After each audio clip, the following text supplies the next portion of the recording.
Listo. Ok, pues hola, buenos días todavía, Docs.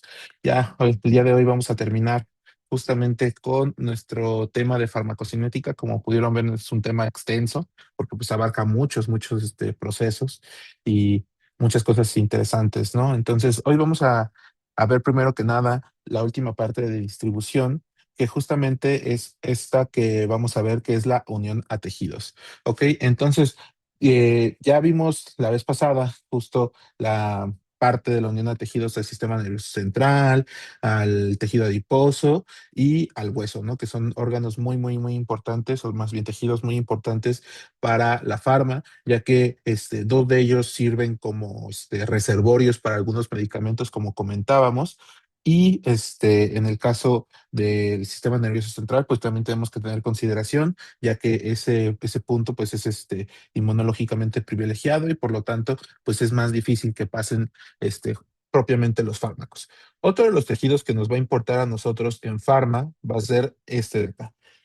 La placenta y el paso de los medicamentos a la placenta para que llegue hasta el bebé, ¿no? Entonces, lo que queremos casi siempre es que pues, los medicamentos no lleguen al bebé, ya que pues puede tener efectos perjudiciales y por ende, se creó hace mucho tiempo una clasificación a través de letras, que es una clasificación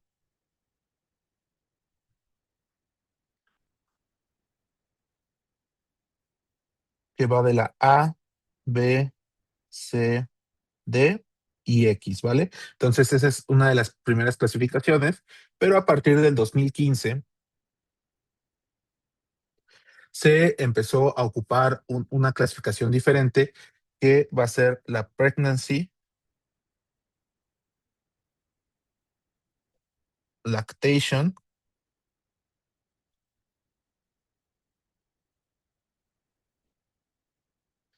y relacionada a los problemas de las mujeres y hombres en edad fértil, que pues esto se lo ponen como LR, pero todo esto es, ponerle otro color,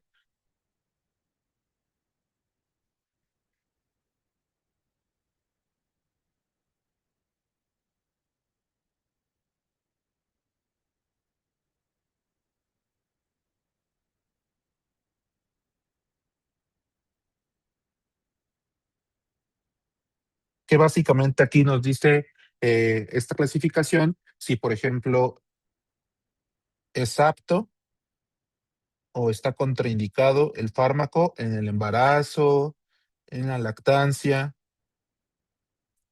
o en cualquier situación de la edad fértil, ¿no? Tanto en hombres como en mujeres, y no nos quedamos solamente en estas etapas de la vida. Entonces, pues esta es la actual, aunque el departamento todavía nos menciona que debemos de conocer la clasificación anterior, que es la de la A, B, C, D, X, y pues es la que vamos a estar viendo durante todo el curso, ¿vale? Entonces, primero que nada, hay que conocer, ya se los había medio mencionado una de las clases, cuando veíamos lo de pH, que justamente la placenta, pues va a ser una comunicación o va a ser el sitio de la comunicación justamente entre la sangre fetal y la sangre materna, ¿no? Y pues por aquí se va a hacer justamente este intercambio y la placenta va a servir como una barrera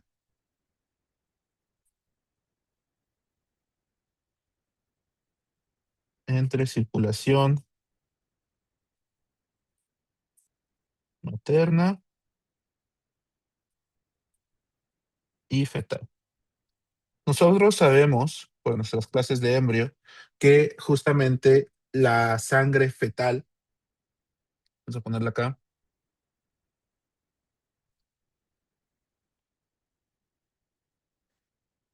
va a tener un pH menor a 7.35, que es justamente el pH que podremos tener como más ácido en los adultos. Acuérdense que el pH de los adultos va de 7.35 a 7.45. Entonces, por lo mismo, es más ácida la sangre del feto. Y esto condiciona a que los fármacos ácidos, pues, estén en su estado no ionizado y por lo tanto puedan difundir de mejor manera y pues entrar a los tejidos del feto, ¿no?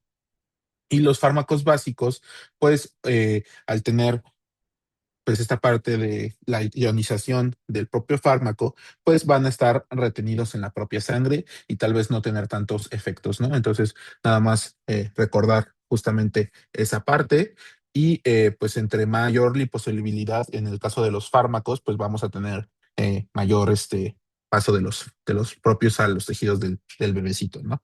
Entonces, para esto, justo en base a cómo pueden llegar a generar daños en el propio feto, empezamos a mencionar algunas de las características de la clasificación previamente mencionada y vamos a empezar con la A.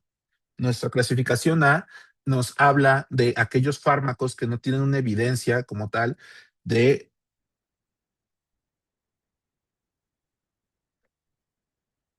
de riesgo fetal, ¿vale? Entonces, ya sea riesgo de muerte fetal o algún efecto adverso que pueda generarle al feto. Entonces, normalmente lo pueden decir como que no hay riesgo en el embarazo de tomarlo, ¿no? Entonces, medicamentos que pertenezcan a esta clasificación, pues tenemos a muchos que se ocupan normalmente como la libotiroxina, que es un fármaco utilizado para el hipotiroidismo y pues en el embarazo las pacientes justamente con un producto van a tener mayor riesgo de presentar hipotiroidismo. Entonces, la levotiroxina, pues es un fármaco que nos ayuda mucho para estas pacientes y obvio, el ácido fólico, ¿vale? Entonces, es un, digámoslo, un suplemento que ya hasta en las tortillas viene para evitar cualquier tipo de malformación como defectos del cierre del tubo neural, ¿no? Después tenemos a nuestro grupo B. En nuestro grupo B es algo muy similar, pero aquí no va a existir evidencia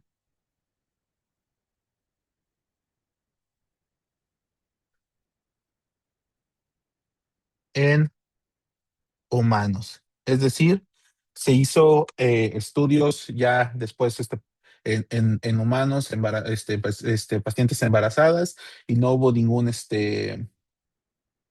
pues realmente ningún tipo de daño, ¿no? Pero quizás en algún punto de la historia se realizó en algún animalito y quizás sí, pues pudo haber llegado a generar alguna situación, pero en humanos como tal no hay riesgo. Entonces, aquí tenemos ejemplos como lo es la insulina, muy útil para tratar la diabetes gestacional, que pues es una diabetes que solo ocurre durante el embarazo, la metformina, aunque pues quizás sus profesores de ginecología o profesores de ginecología, pues aquí me van a mentar la madre, porque pues realmente no es el mejor tratamiento según ellos, pero pues está en una clasificación por algo, ¿no? Y un medicamento que se da mucho para cuando tenemos una paciente embarazada y tenga alguna infección y prevenir, eh, pues en la mayoría de lo posible, cualquier riesgo para el feto, las cefalosporinas, ¿vale? Entonces, esas son nuestra clasificación B. Vamos a pasar a la clasificación C y aquí estaremos hablando de aquellos fármacos que realmente no se ha podido descartar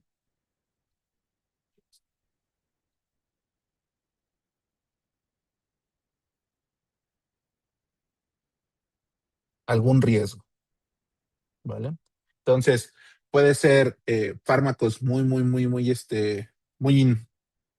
inocuos o que ustedes digan, ah, pues esa cosita que no, como el ambroxol, que es un fármaco que se ocupa como antitosígeno, es decir, para evitar la tos, o fármacos antibióticos como la micacina, gentamicina.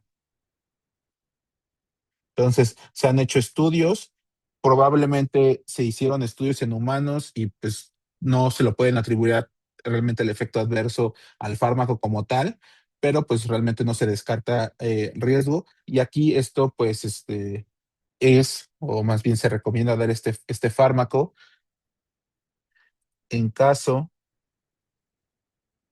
de beneficio, hay beneficio alto, ¿no? Es decir, que si nosotros damos el fármaco, tiene más beneficios que pues, efectos adversos, ¿no? Entonces, esa es la clasificación C. Después tenemos la clasificación D, en la cual ya como tal hay un indicio de riesgo fetal y por lo tanto aquí solamente darlo siempre y cuando el beneficio sea mayor que el efecto adverso. Aquí siempre, ¿no? Entonces, siempre darlo en esas condiciones solamente o literal de que no, no haya de otra, ¿no? Este, pues eso. Y aquí tenemos fármacos que pues muchas de las pacientes pueden llegar a tomarlo como alprazolam. En general, cualquier benzodiazepina, no darla durante el embarazo, pues es lo más indicado, pero pues a veces pues podemos tener una paciente que sea eh, con psicosis o con algún trastorno maniático, entonces pues muchas veces sí se pueden llegar a combinar, ¿no? Y entonces pues nada más ver aquí, ¿no? Otros fármacos principalmente que alteran sistema nervioso central, como la fenitoína, carbamazepina. La primera para el tratamiento de la epilepsia y la segunda principalmente ocupada como terapia del dolor neurológico, perdón, neuroléptico, pues justamente muchas veces imagínense que nuestro paciente está muriéndose de dolor o realmente tiene, imagínense, convulsiones así muy cañonas, pues las convulsiones propiamente también pueden llegar a afectar a nuestro feto. Entonces, pues obviamente hay opciones un poquito mejores para el tratamiento de la epilepsia, pero en caso de que no le llegue a ser, eh, por ejemplo, el valproato o algún otro fármaco epiléptico, antiepiléptico que puede tener una mejor clasificación, pues ni modo, pues tocó darte fenitoína y pues sí hay riesgos de que tenga ahí algún problema a tu bebé, pero pues ni modo, así tocó. Entonces, nuestro grupo X es el que ya se sabe que hay un riesgo de presentar daño fetal, ¿vale?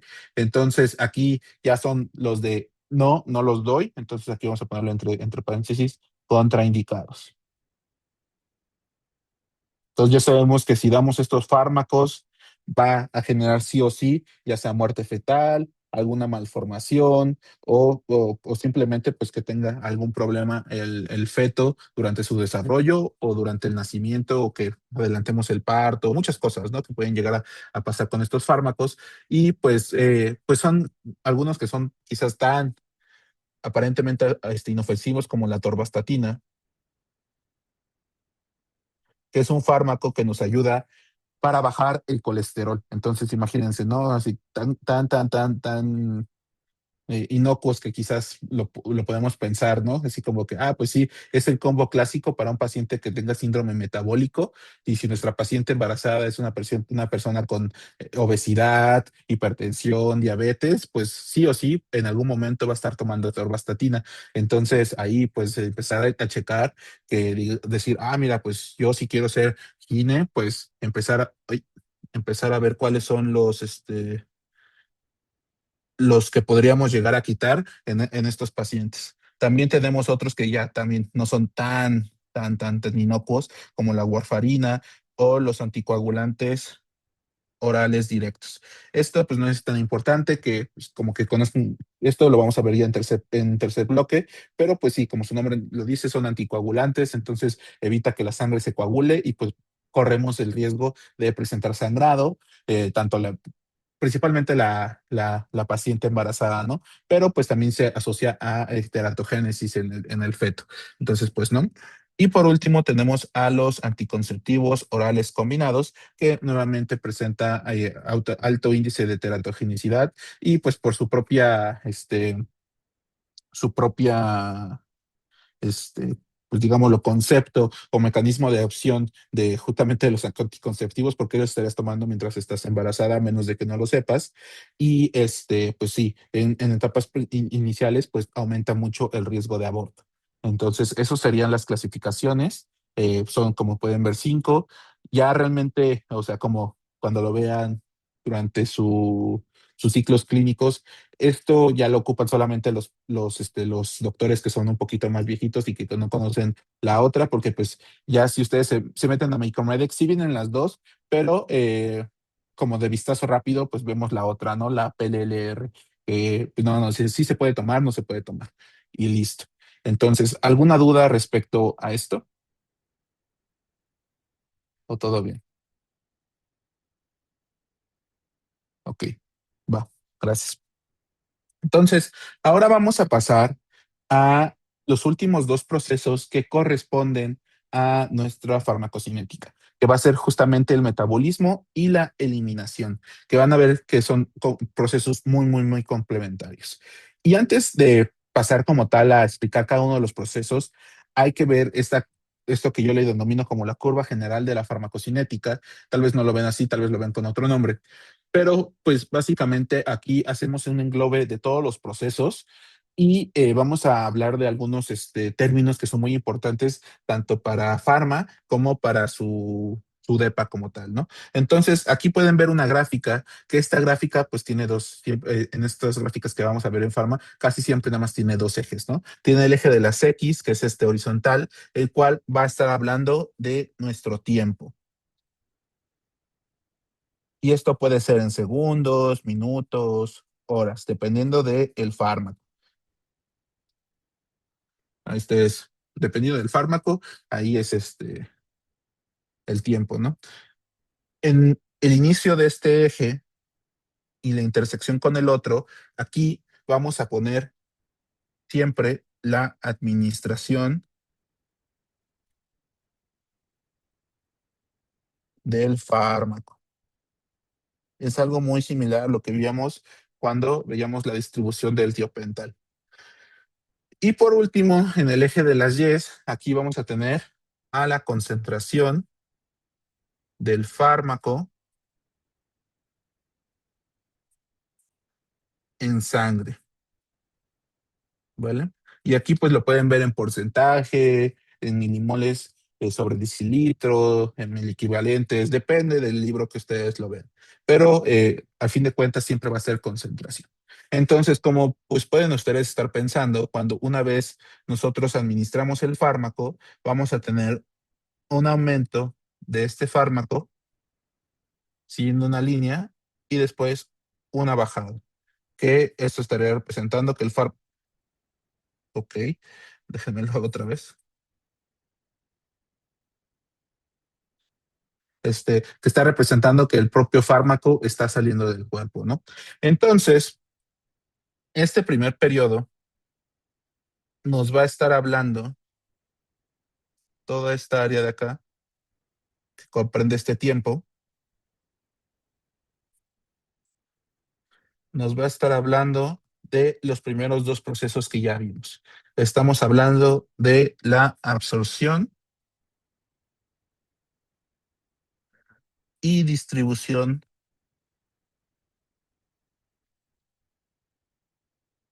del propio fármaco. Y en este punto de inflexión en el cual pasamos desde estar en un estado en el cual la concentración está aumentando, aumentando, aumentando, hasta pues digámoslo, pues el cambio, justamente esta inflexión a la disminución de la concentración del fármaco, le vamos a llamar la C max. Y C max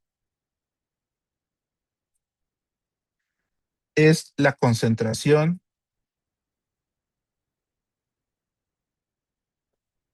máxima del fármaco en sangre y listo, ¿vale? Entonces, pues esa es la concentración máxima. Y este punto de concentración máxima, de manera didáctica, o más bien como pues para que sea un poquito más didáctico, podemos estar hablando que en este punto de que se alcance la concentración máxima, el metabolismo, que es nuestro tercer proceso, va a ser cuando va a empezar a tomar más la batuta, ¿vale? Entonces, tal vez en todos estos puntos, todo este tiempo en el cual la concentración del fármaco estaba aumentando, pues sí, claro, el metabolismo va a seguir haciendo de las suyas, pero pues digámoslo, cuando ya se consigue la concentración máxima, nosotros ya, digamos, lo vamos a tener mayor metabolismo que propiamente absorción o distribución del propio fármaco, ¿vale? Entonces, por aquí ya el metabolismo va a tomar, como les digo, la batuta y va a pasar todo este fármaco ya metabolizado a través de las cosas que vamos a ver ahorita a este otro periodo de este lado, que de este lado vamos a estar hablando de la eliminación. Como les decía, pues propiamente podemos ver aquí cómo la concentración va disminuyendo y pues para que la concentración disminuya en la sangre, pues probablemente o una de dos, o el fármaco se está quedando en tejido o el fármaco se está sacando, ¿no? Del cuerpo, ya sea por la orina o por donde sea, ¿no? Pero el chiste es que se está sacando y por eso mismo se dice que la eliminación toma gran papel aquí, ¿no? Entonces, nosotros podemos, si lo vemos desde porcentajes, podemos decir que aquí para que llegue a su 100% de porcentaje es este punto, ¿no? Si trazamos aquí unas líneas y obviamente va a tener un tiempo hacia abajo, ¿no? Que es tantos segundos, minutos, no nos importa ahorita. Pero si nosotros queremos trazar justamente el 50% de la concentración, hacemos otra vez nuestras líneas punteadas y vemos en qué concentración y a qué tiempo. Nosotros aquí ya encontramos otro punto súper importante y que vamos a ver más adelante, que a este se le va a llamar tiempo de semivida o tiempo un medio, que se abrevia o se pone así, ¿no? El T un medio, que lo digo, les vamos a ver un poquito más adelante y lo vamos a definir como tal en una sola diapositiva, pero para que lo tengan en cuenta desde ahorita. Entonces, esa es una. Y por último, a menos de, como digamos, lo de puntos, que es importante eh, pues, recalcar en este punto, de este lado tenemos a la concentración mínima. Esta tal vez no es tan estudiada porque pues realmente no es tan importante,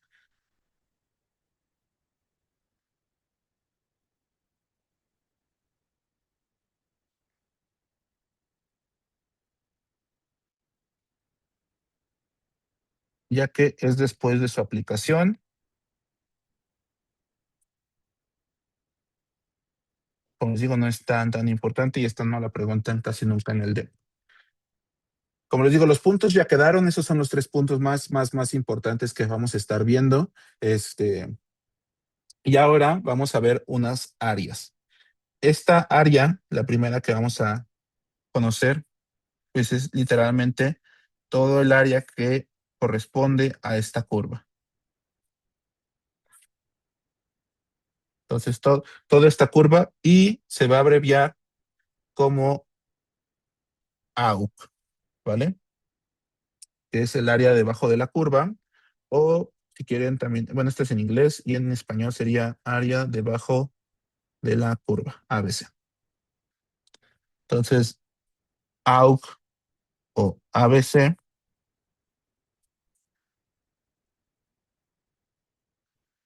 es el área bajo la curva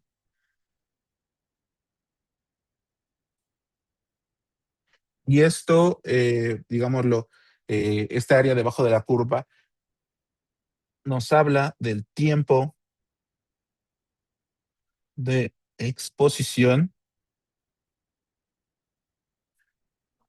de nuestro cuerpo a un fármaco. con diferentes concentraciones, claramente está.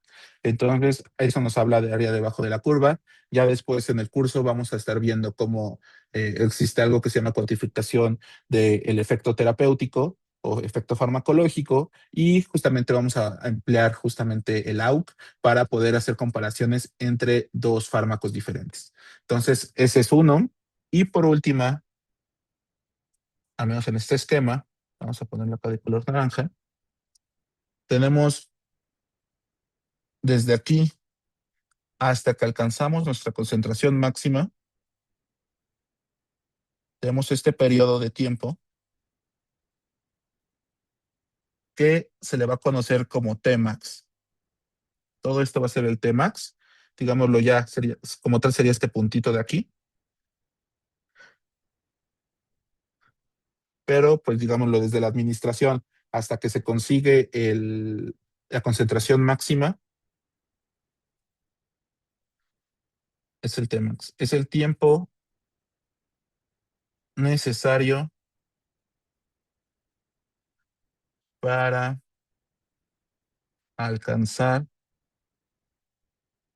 la concentración máxima, ¿vale? Entonces, esos son los cuatro conceptos más importantes que tienen que conocer respecto, pues, a los procesos anteriores, y ahora vamos a ver los nuevos procesos, ¿vale? Entonces, ¿hasta aquí alguna duda con esta gráfica?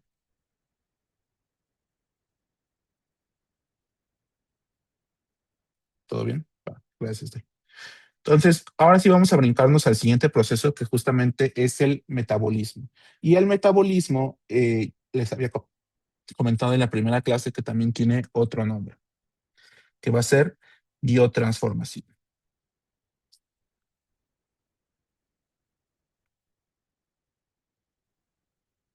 que para mí es el nombre que suena más pro, más chido. Entonces, pues, ustedes lo pueden ocupar de manera indistinta y probablemente su depa también les pueden llegar a preguntar con las dos nombres, ¿vale?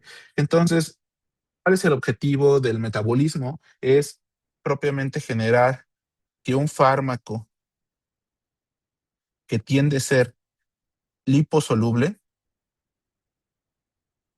para que pueda justamente pasar a través de las membranas por difusión pasiva, lo llevemos a un estado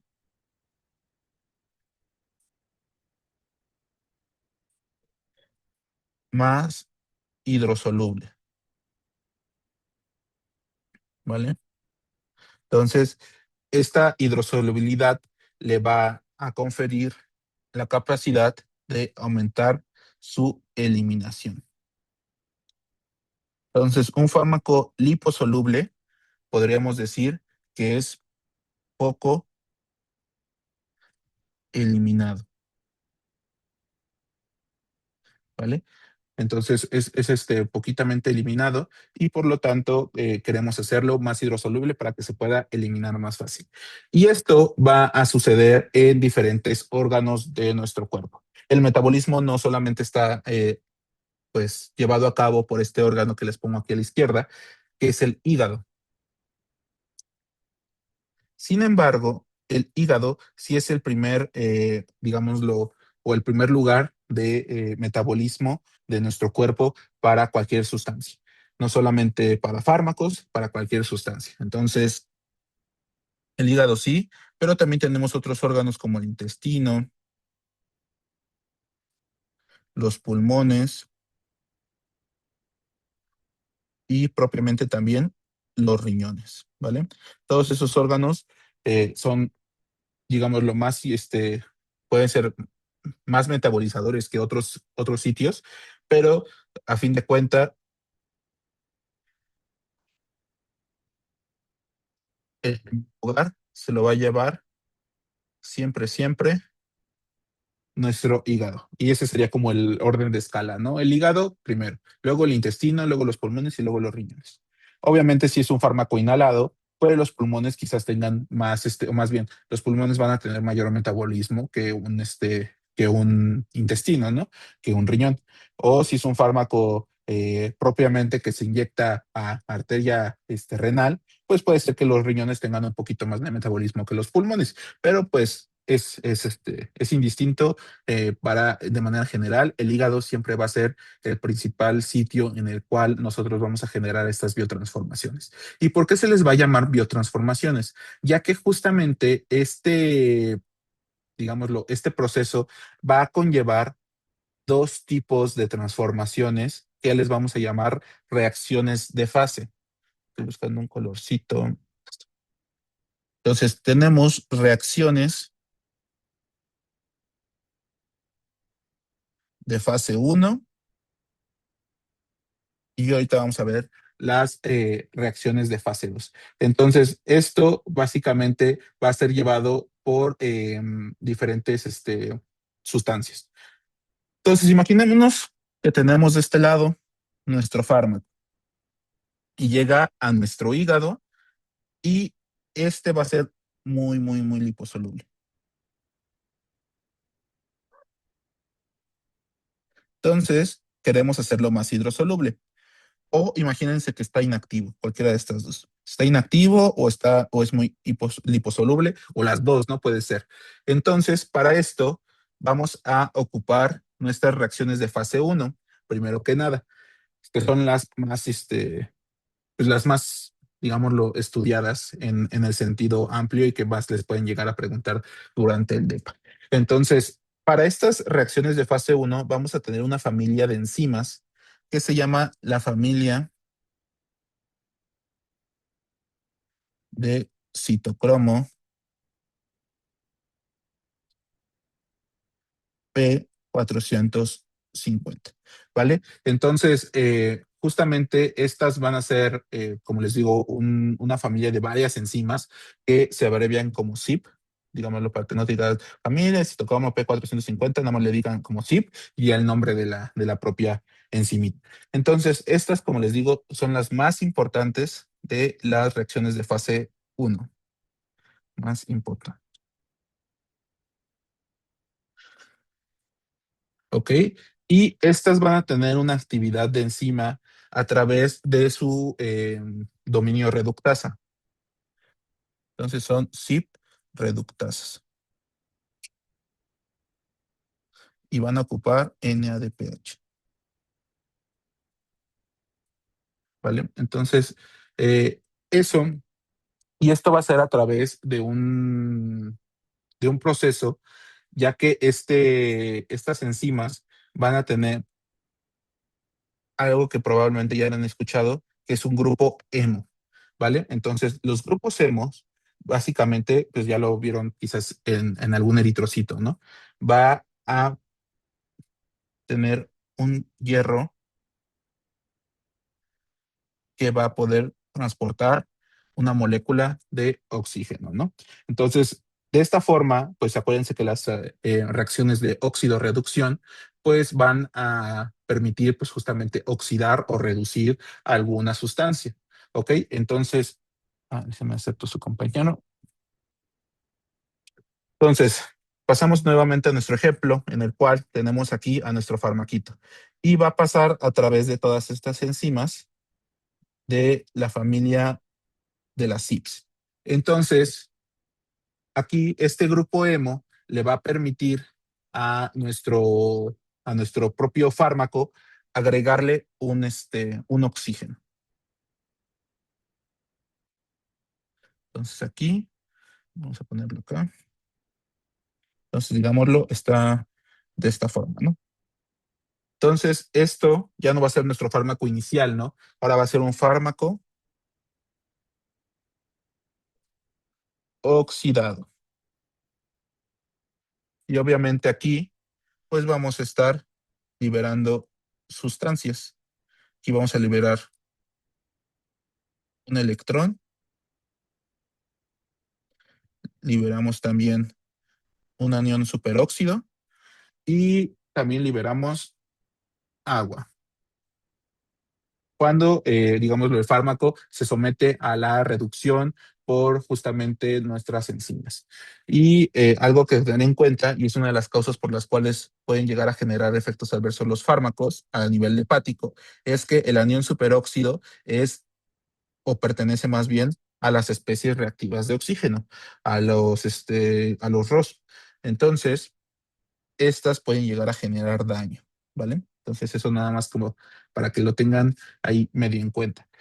Otra cosa que no les comenté y que no creo que se les pregunten, pero pues es padre saber dónde está, porque pues yo cuando aprendí farma, por ejemplo, yo decía, pues sí, las CIPS, ¿no? Pero pues nunca, o sea, como que en mi mente no tenía la concepción de dónde chingados estaban estas enzimas, o si estaban ahí flotando en el hígado y si estaban adentro de la célula, o no sé, o sea, para mí era como muy etéreo, ¿no? Estas CIPS, y más porque les dicen así como que son las grandes orquestadoras del metabolismo. Y estas van a estar justamente en la membrana de dos, pues sí, de los dos organelos, orgánulos, sí, orgánulos creo que se les dice, de la célula que se encargan del metabolismo, que va a ser el retículo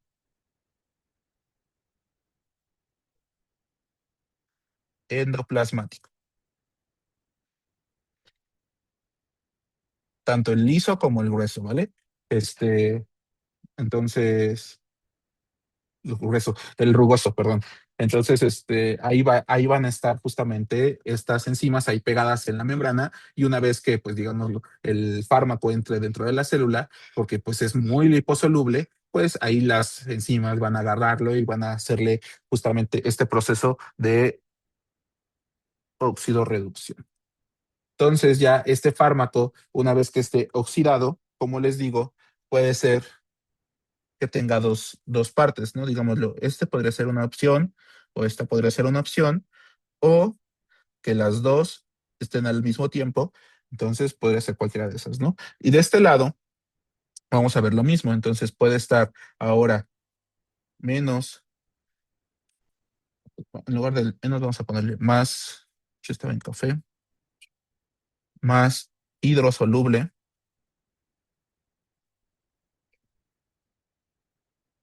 o puede estar ya activado.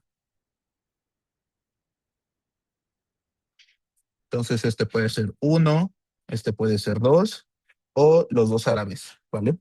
Entonces, justamente nosotros, como ya vieron, tenemos fármacos que llegan a nuestro cuerpo después de que nos lo tomamos de manera inactivada, ¿ok? Y de esta manera inactivada, funciona, de esta manera inactivada, les vamos a poner un nombre a estos fármacos, digámoslo, especialitos, que van a ser profármacos. Entonces, a los profármacos, como su nombre, como ya medio lo tratamos de explicar, pues necesita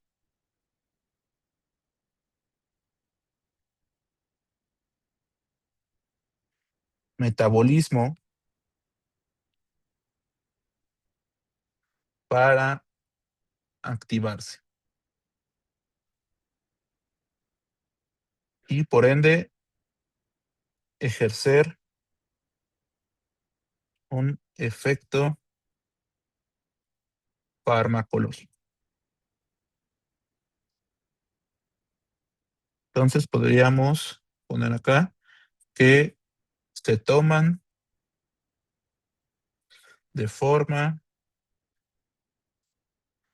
inactiva.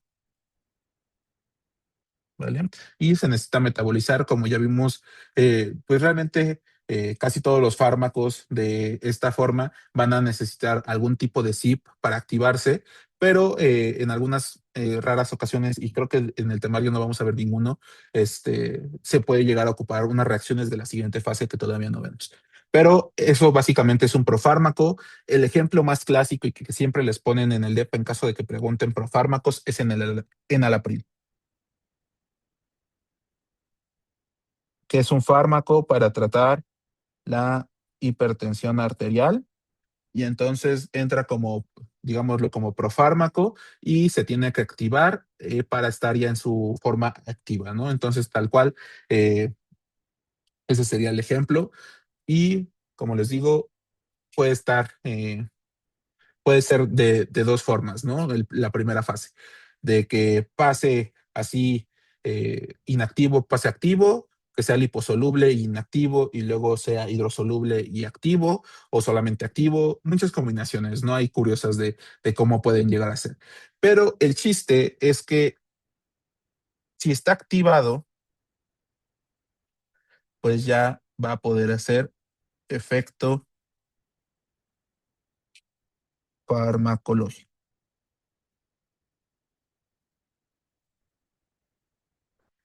Y si está hidrosoluble, va a tender a eliminarse. Eso es lo más importante. Entonces, una vez ya visto eso, pues ustedes pueden estar pensando, bueno, ok, si ya está hidrosoluble, pues ya se eliminó y podríamos decir, de hecho así se menciona en algunos libros, que la biotransformación tiene el efecto de inactivar a los fármacos. Entonces podríamos decir que ahora aquí inactivamos al fármaco y pues ya se elimina. Pero si del otro lado lo estamos activando, pues entonces este fármaco no se va a ir a eliminación, ¿no? Entonces, y pues tienen toda la razón. Entonces ya puede tener su efecto farmacológico y todo este fármaco y seguir al siguiente o a la siguiente etapa, que va a ser las reacciones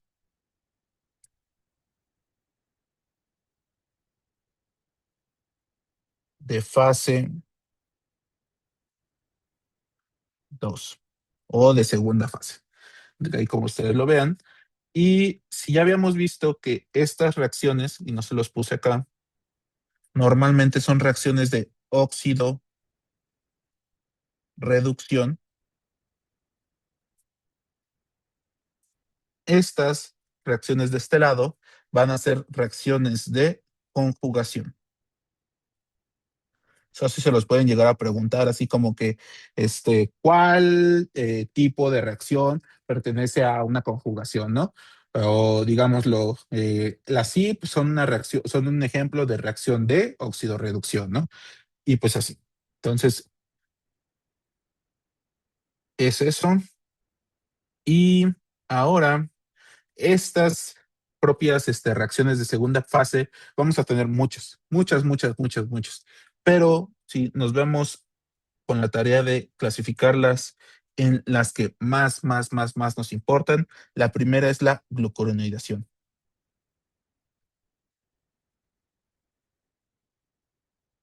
ya que esta, como les digo, es la que tiene más utilidad o más eh, metabolismo por los propios fármacos, va a ser entre el 30 al 40% de los fármacos que llevan a cabo una reacción de fase 2 a través de reacciones de glucuronidación.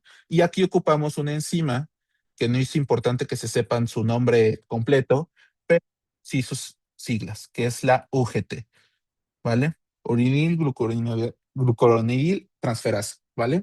Entonces, la UGT es justamente la enzima que se encarga de agregar un grupo glucurónico a nuestros fármacos y por lo tanto, que básicamente sería esta reacción para que pasemos aquí de nuestro fármaco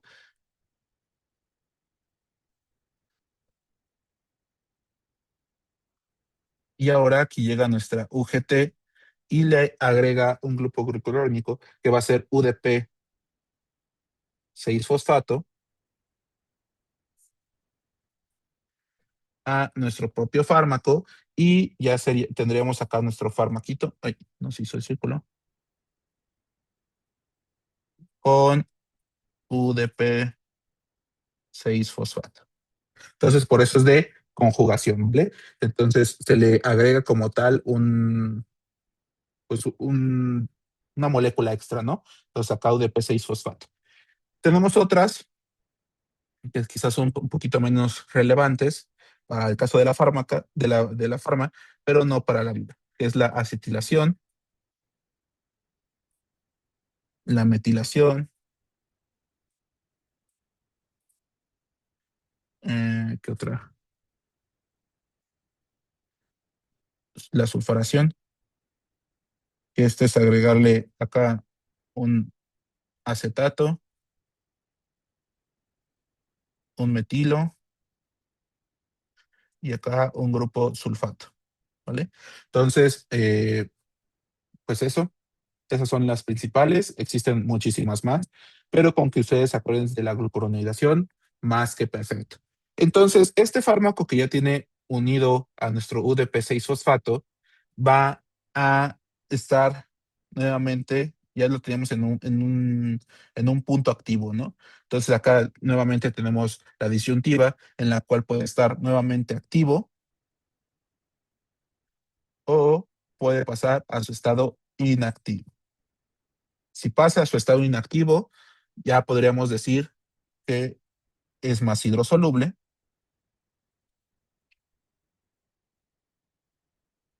Y si es más hidrosoluble, pues tenemos más eliminación. Pero si pasa a su estado otra vez activo, que es lo menos común, como les decía, pues aquí puede seguir haciendo efecto farmacológico y puede ya sea que se vaya a otro proceso de conjugación o que ahora alguna otra CYP,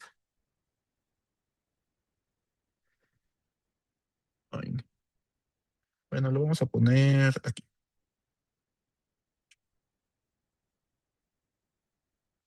Alguna otra CYP lo pueda metabolizar, ¿vale? Entonces, lo que sí o sí necesitamos primero que nada es que pues este fármaco sea hidrosoluble para poderlo eliminar de manera completamente pues del cuerpo, ¿no? Y otra cosa ahorita que estoy pensando que sí, acá sí les di los otros ejemplos de las reacciones. De las reacciones de fase uno se me olvidó decirles varias, ¿vale? Entonces, ya les dije justamente las más importantes, que son las que vamos a ver casi en el 80-90% de los fármacos que vayamos a ver en el temario, pero como les digo, existen algunas otras reacciones, como lo puede ser la hidrólisis, la esterificación,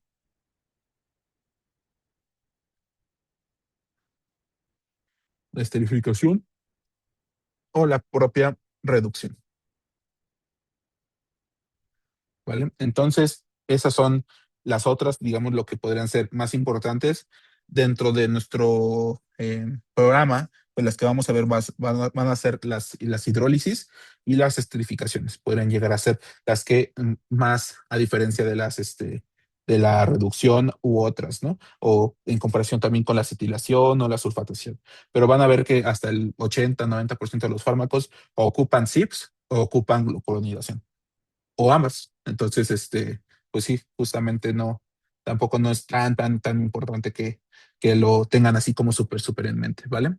Entonces, eso es respecto como a las cosas generales de la biotransformación, pero hay digámoslo, como una división de los tipos de metabolismo, ¿vale? Entonces tenemos cinéticas de metabolismo y de eliminación, que eso ya lo vamos a ver después en el curso, las cuales van a ejemplificarnos cómo el fármaco va a ser metabolizado respecto al tiempo. Entonces ya vimos cómo son respecto a qué cosas son las que la metabolizan, qué cosas son las que digámoslo, necesitamos para que el fármaco pase de un estado activo a un inactivo, de un inactivo a un activo, o simplemente para decir que el fármaco pase desde nuestro cuerpo a el siguiente proceso que es la eliminación, ¿no?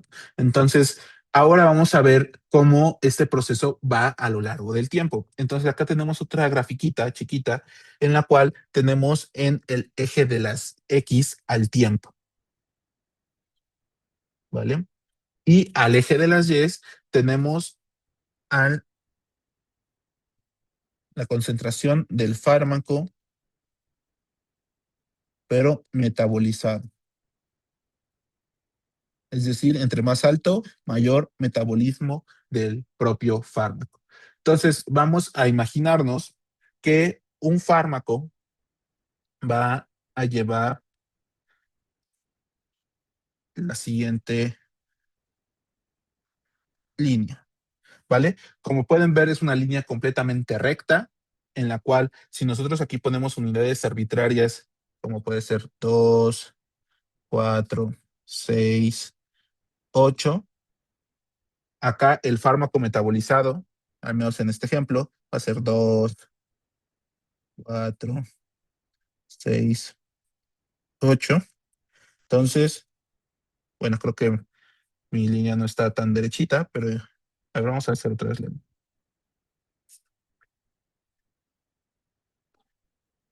a poner primero los puntitos. Sería aquí, aquí, aquí y acá. Entonces ahora si trazamos la línea,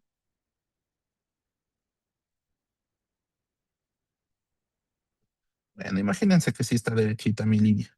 Faltante.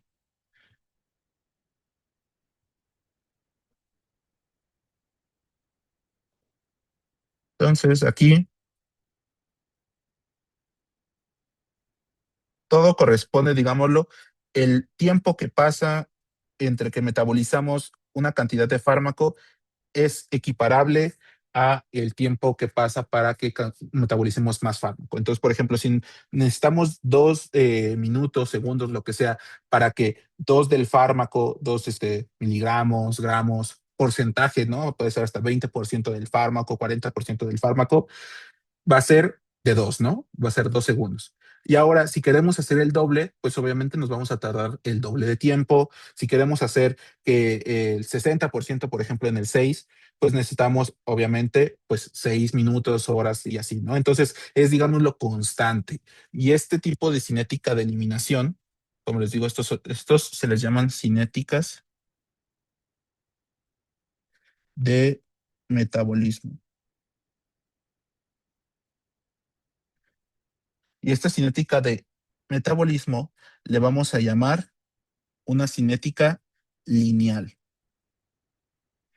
Y esta va a tener las siguientes características.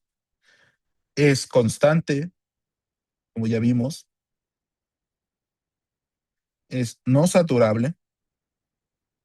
Ya vamos a ver a qué nos referimos con no saturable en este caso. Y pues creo que es lo más importante que tenemos que conocer. Lo que sí tenemos que conocer también es su otro nombre. A esta también se le llama cinética de orden 1 o de primer orden, o también se le llama no saturable por la propia característica, ¿vale? Entonces, esos son sus 3 nombres. Es constante y esto es constante respecto al tiempo de vida medio. Que ahorita vamos a ver a qué nos referimos con eso, pero digámoslo, es constante como ya lo vimos, ¿no? Necesitamos tanto tiempo para que sea tanto porcentaje y si queremos duplicarlo o si queremos duplicar esa cantidad de metabolismo, pues obviamente tenemos que duplicar la cantidad de tiempo porque son completamente constantes, ¿no? Y que no sea saturable se refiere propiamente a esto del metabolismo, ¿no? Ustedes saben que las enzimas, pues, propiamente no son infinitas, ¿no? No es como que diga, ay, sí, ya en este punto el fármaco, pues, no, tal vez ya no tiene las suficientes enzimas para poder seguir metabolizando el propio fármaco. Y esto no pasa en la cinética lineal, que es en la gran mayoría de los propios fármacos que siguen una cinética lineal. Las propias enzimas del cuerpo son lo suficientemente aptas para poder seguir, pues, metabolizando el fármaco, ¿no? Entonces, por eso no se satura el sistema enzimático. A diferencia del siguiente ejemplo, en el cual, de hecho, hasta lo podríamos hacer aquí como paralelo. Quizás al inicio sí sigue esta cinética que ya vimos, pero en cierto punto se va a quedar así, ¿no? Se queda como una meseta. De hecho, este punto en cualquier gráfica que ustedes vean se llama meseta. Entonces, esta meseta va a ser súper, súper característica de nuestra cinética. Vamos a ponerle en color azul. No, azul no, rosa. Cinética de orden cero. ¿vale? Entonces ya teníamos la de primer orden, orden uno, depende de cómo ustedes lo vean, y a nuestra cinética de orden cero, que también se le conoce como cinética no lineal o también como cinética saturable. Entonces, todos esos son posibles nombres. Dentro de las características de esta cinética del metabolismo es que primero es lineal, como ya habíamos visto, y luego continúa con una meseta. Entonces, si lo vemos ya desde un punto de vista biológico, en este punto, en este punto, en este punto, en este punto, estamos siguiendo el mismo orden de nuestra cinética de primer orden, ¿no? En el cual decimos que para tanto fármaco se necesita tanto tiempo para poderlo ser metabolizado y esto va a ser indistinto para cualquier punto de esta línea, ¿no? Entonces, si nosotros tenemos aquí metabolizando 20% de nuestro fármaco, necesitamos 2 minutos. Entonces, durante lo que siga de la recta, si nosotros queramos 40%, obviamente va a ser 40, 4 minutos, ¿no? Lo que sea. Entonces va a ser constante durante el primer punto. Después se curvea y se queda una meseta. Esta meseta refiere a que nuestro fármaco aquí, todo esto, no puede ser metabolizado.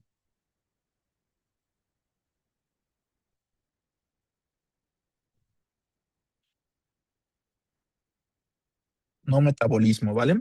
Entonces, en ese punto de la meseta no va a haber metabolismo del fármaco y esto es por la siguiente característica de esta eliminación, que es que es un sistema saturable. Es decir, las enzimas que están metabolizando a nuestro fármaco no son lo suficientemente la cantidad o propiamente la actividad de las mismas para poder estar metabolizando el propio fármaco y por lo tanto, esta constancia que decíamos de la vida media va a ser variable, ¿no? Entonces no vamos a tener pues esta constancia que veíamos en la cinética lineal. Y un ejemplo muy clásico y que ustedes probablemente vieron en bioquímica es el etanol, el cual, si se acuerdan, teníamos un sistema enzimático, el cual era primero con lo quería poner nada más así para que no lo, con la alcohol deshidrogenasa para que después se genera acetaldehido y este acetaldehido teníamos a la ADH y esto pues ya lo generaba ay, no me acuerdo qué era. Generaba otra sustancia. Aquí generaba otra sustancia que esta era la que se podía llegar a acumular, ¿no? Entonces, justamente esta enzima y esta enzima del alcohol deshidrogenasa que tomaba el alcohol se podían llegar a saturar, ¿no? Nosotros por eso mismo teníamos esta acumulación de acetaldehído que generaba pues todos los efectos, digámoslo, eh, principalmente como dañinos de el efecto de emborrachamiento y pues, obviamente el alcohol tampoco no se podía metabolizar y pues estaba en el propio cuerpo y pues por eso mismo también teníamos algunos otros efectos como ya en casos de más severos en los cuales la intoxicación era muy grave, quizás hasta una depresión respiratoria o cosas así, ¿no? Entonces, justamente pasa lo mismo acá en los fármacos. Existen algunos fármacos que pues sus tips son muy, muy poquitas lo que se necesita de manera general y si nosotros lo sometemos a un estrés, digámoslo, farmacológico, pues importante, pues el propio cuerpo no va a poder, digámoslo, crear tanta proteína porque acuérdense que todas las enzimas son proteínas, tanta proteína para poder estarlo metabolizando de manera lineal como veíamos en todos los demás fármacos. De todos modos, son muy pocos los fármacos que vamos a ver que son de cinética de este orden, pero pues cuando vayan a pasar son como 4 o 5 durante todo el año, entonces, pero cuando pase los, lo mencionamos nuevamente, ¿vale? Entonces, ¿hasta aquí alguna duda con la parte de metabolismo? o todo bien.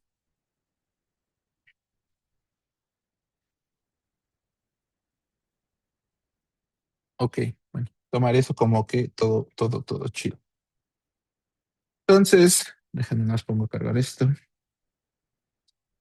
Vamos a pasar a la segunda parte del metabolismo, que justamente son algunos ejemplos, ya digamos lo más prácticos, en los cuales hablemos de cómo justamente pues estas SIPs están catalogadas o cómo son su funcionamiento en la vida pues médica, ¿no? Que ya digámoslo, su manera empírica en la cual nosotros sí las llegamos a ocupar y no solamente su manera teórica, ¿no? Entonces, como les decía, pues pertenecen a un grupo, las SIPs, a un grupo que es la familia de las enzimas que pertenecen al citocromo P450 y como les digo, existen muchas de ellas.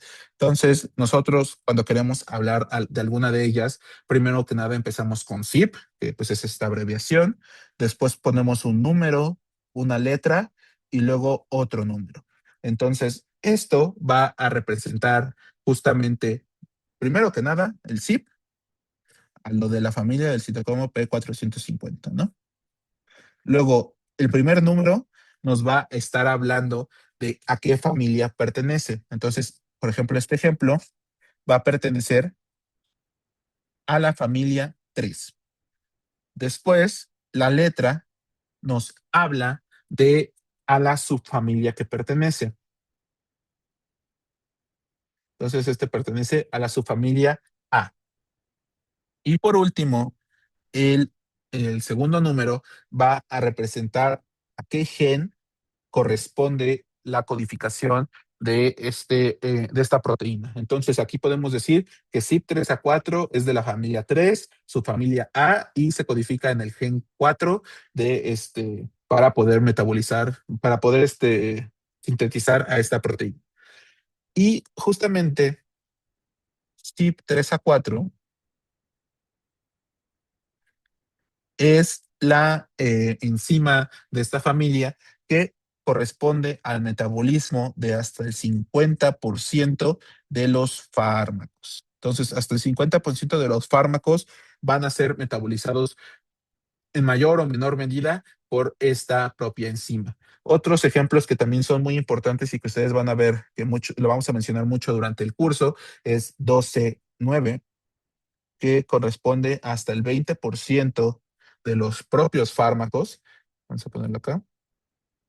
Y también tenemos a CYP2D6, ¿vale? Que esta corresponde al 10%. Entonces, ya estas son las que más importan, las demás, pues ya todas las demás corresponden al otro 10% que queda, al 20% que queda, perdón, y pues pueden llegar a surgir durante el propio, el propio curso, pero pues vamos a ir mencionándolas en caso de que sea necesario. Entonces, aquí, aparte del metabolismo, nosotros queremos conocer si una enzima, si un fármaco es metabolizado por tal o cual enzima, porque, como les decía, estas son proteínas, ¿no? Entonces, todas las enzimas son proteínas. Y este sistema enzimático puede tener de dos, o que vamos a ponerlo en verde, de hecho vamos a ponerlo como así, que se induzcan o que se inhiban. Cuando nosotros decimos que una proteína, una enzima se induzcan o induzan, que sean inducidas, pues, aquí hablamos que se va a generar una mayor producción de esta enzima. Y si nosotros hablamos de inhibición de las enzimas, vamos a generar menor producción. Y todo esto porque pues justamente los fármacos pueden llegar a generar no solamente efectos, digamos, los locales, sino también algunos genéticos o simplemente el uso de algunas proteínas en el cuerpo, pues generan un asa de retroalimentación que hace que el cuerpo, pues, produzca más o menos en caso de que se necesite, ¿no? Entonces, eso es lo que pueda pasar. ¿Y qué sustancia ocasiona cualquiera de estas dos? Pues los fármacos. Entonces, los fármacos pueden inducir o inhibir a las enzimas y en este caso a la CYP3A4, CYP1219, en general a cualquier CYP o a enzimas también de glucuronidación, de hidrólisis y así, ¿no? O sea, pueden, siempre y cuando se necesite o se llegue a ocupar o que el propio fármaco diga, no, no, no, no, no, pues pues puede llegar a pasar, ¿no? Entonces, esto es muy importante, ya que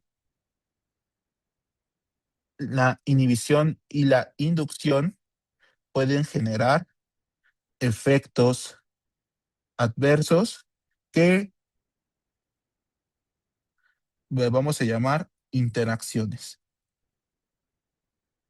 Son las famosas interacciones medicamentosas. Es cuando nosotros combinamos dos fármacos que por su metabolismo pues inducen o inhiben a una enzima determinada, pero que el otro fármaco lo ocupa. Entonces, vamos a verlo con ejemplos prácticos.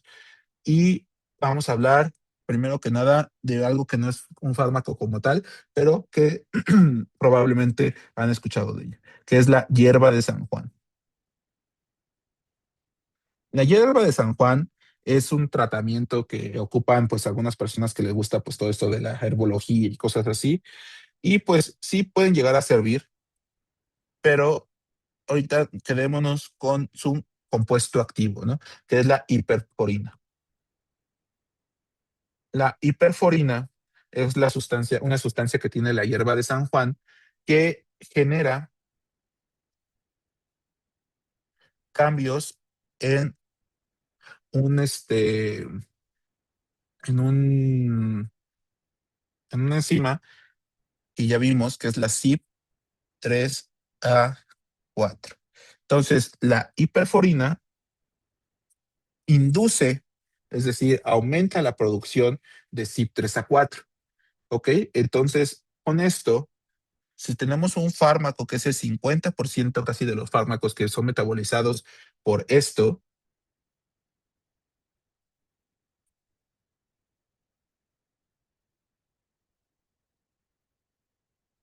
vamos a ver que va a haber una disminución de un fármaco que es metabolizado por esto, pero no sé si me entiendan por qué.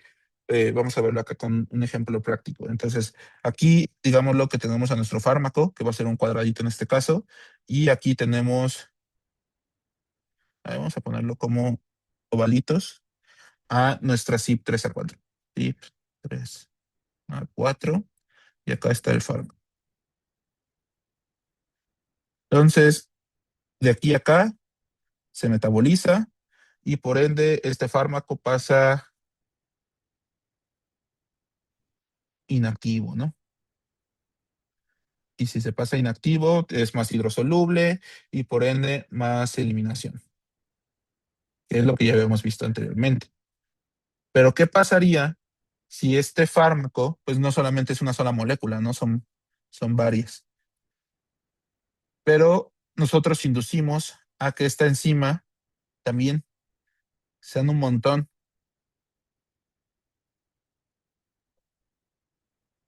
Pues quizás de este lado, pues sí, ¿no? O sea, todo va a tomar su tiempo, ¿no? Quizás, pues sí, esta va a poder pasar por aquí, pero va a ser un poquito más tardado, el metabolismo va a tardar más y así, ¿no? Pero si tenemos mucha concentración de, pues, nuestra enzima, pues el metabolismo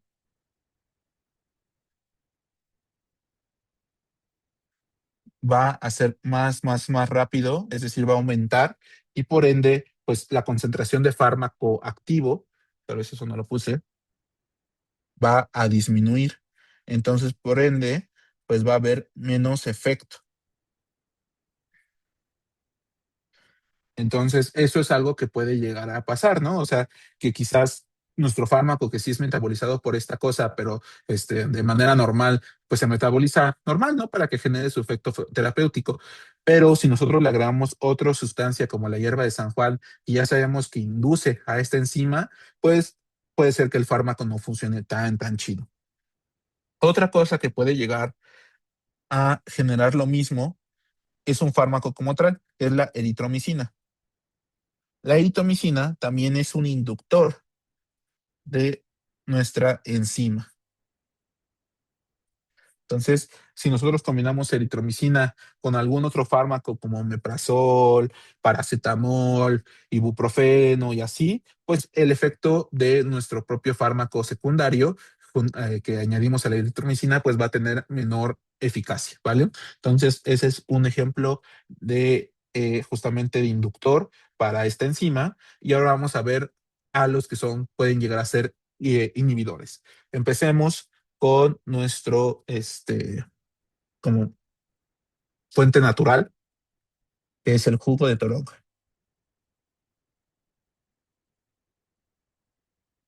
El jugo de toronja tiene dos sustancias que son, o que se les puede atribuir un efecto inhibidor a justamente CYP3A4, que es la furanocumarina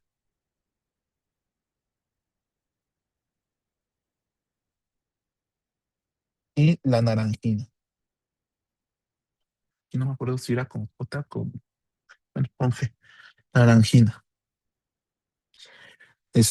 Entonces, este jugo de naranja tiene de toronja tiene estas dos sustancias que, como les decía, van a tener el efecto, pues, atribuible de inhibidor de nuestra enzima CYP3A4. Entonces, ahora pasaré a lo contrario. Si tenemos poquita de esta sustancia, de esta enzima, pues nuestro fármaco,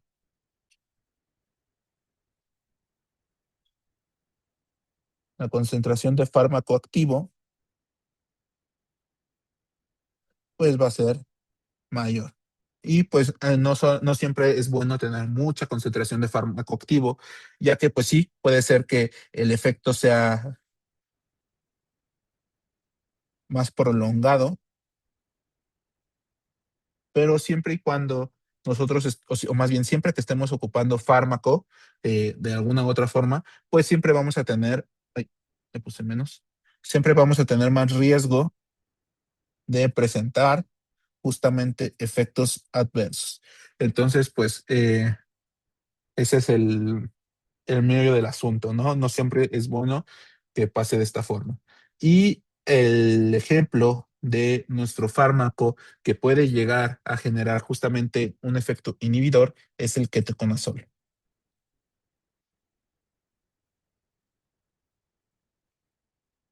Que este es un fármaco antifúngico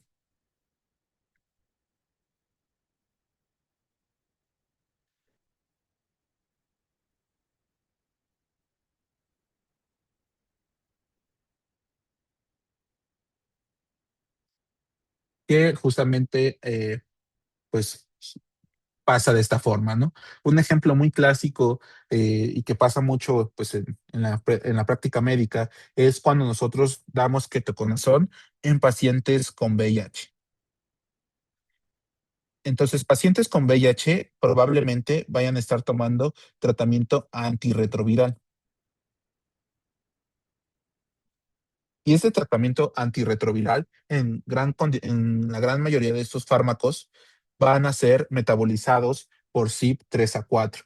Entonces, si nosotros inhibimos CYP3A4 con con nuestro ketoconazol, porque pues acuérdense que los pacientes con VIH pues tienen un sistema inmunológico muy deficiente, entonces pueden tener ahí alguna cándida o algún honguillo, ¿no? Entonces, pues el ketoconazol pues puede llegar a ser útil en estos casos y podríamos decir que hasta cierto punto pues el ketoconazol está haciendo que el antirretroviral en esta situación pues tenga mayor efecto.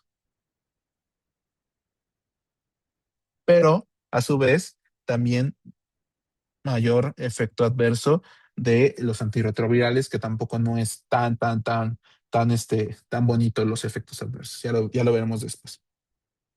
Entonces, ese es otro ejemplo que el departamento nos pide que veamos en específico, que nos dice que veamos en específico, pero pues tampoco no es como que digámoslo, que se los vayan a preguntar tal cual, ¿no? Y por último, vamos a ver algunos fármacos que afectan al sistema nervioso, como la carbamazepina, que esta afecta a CYP3A4, ¿vale? Y es metabolizada y afecta, ¿no? Y a su vez, pues digámoslo, la carbamazepina no solamente afecta a CYP3A4, sino a una de las enzimas que no vimos tal cual, pero que puede llegar a ser importante, al menos en esta reacción medicamentosa, que es la epóxido reductasa, que es una reacción de reducción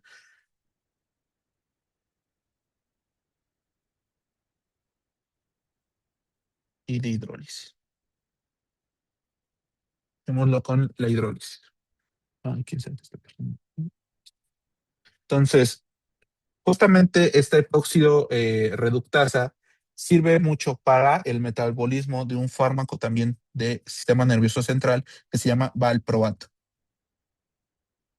que es un fármaco antiepiléptico. Entonces, si nosotros al pues afectar de manera positiva, es decir, a inducir a epóxido reductasa a través de la carbamazepina, pues nosotros podemos hacer que justamente el valproato pues aumente su metabolismo.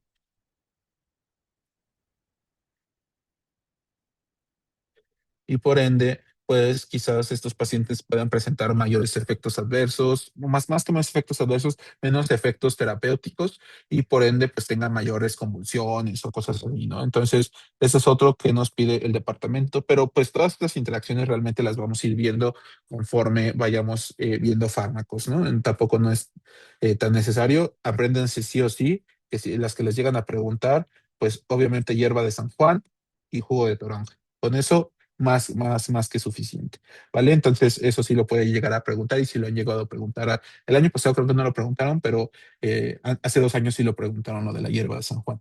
Entonces, si de algo de aquí tienen que recordar, es esto, a qué se nos referimos con inducción o inhibición y esto de si la hierba de San Juan afecta positiva o inhibitoriamente el jugo de toronja, ¿vale?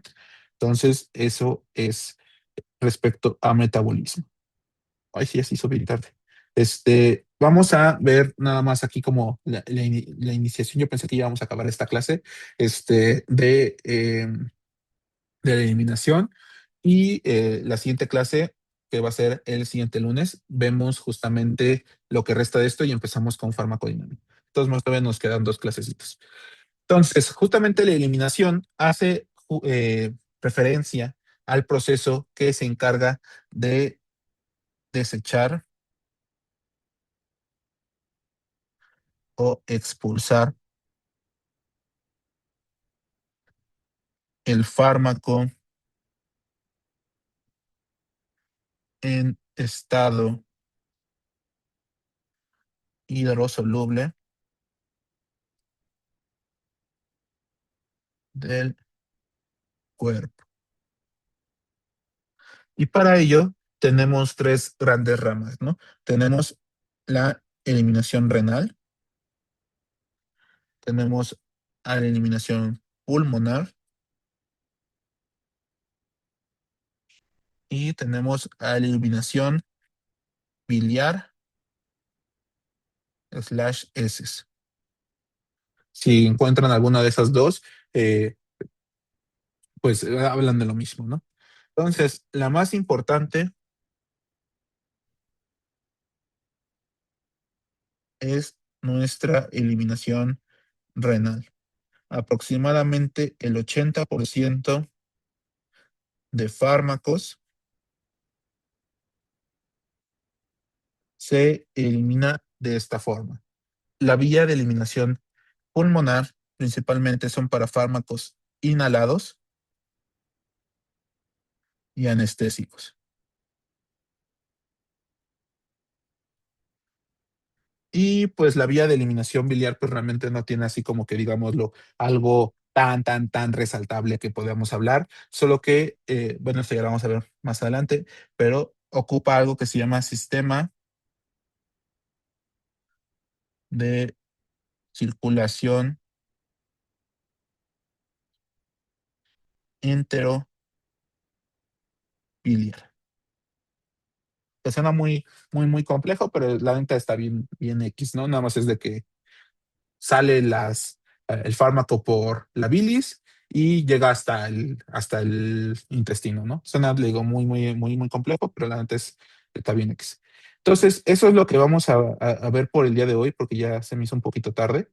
Entonces, continuamos el día lunes, continuamos con esta parte de eliminación de vía renal inhalatoria y bilis. Y continuamos con farmacodinamia, que ahí vamos a ver un poquito más de cómo justamente el fármaco está haciendo pues su mecanismo de acción, ¿no? Entonces, ¿alguna duda con lo que vimos el día de hoy de metabolismo? ¿O todo claro? ¿Todo bien? Va. Pero si les surgen duditas, me pueden mandar mensaje, como siempre, y pues espero verlos pronto el lunesito, ¿vale? Entonces, ese ya sí empezamos a las 11 para terminar, y ya no nos quedaría justamente esa clase y la del viernes siguiente, para que ya estén mínimo, ya con esto adelantaron. Creo que ahorita con el temario nuevo van a ser como 5 semanas de su temario este, de farma. 5 o 6 semanas. No sé con el temario nuevo, no le he checado el nuevo. Pero pues sí avanzan ya casi, ya estamos casi a la mitad del bloque. Entonces, pues está chido. Ahí cualquier cosa me mandan mensaje, ¿va? Vale, pues. Cuídense. Bonito viernes. Bye.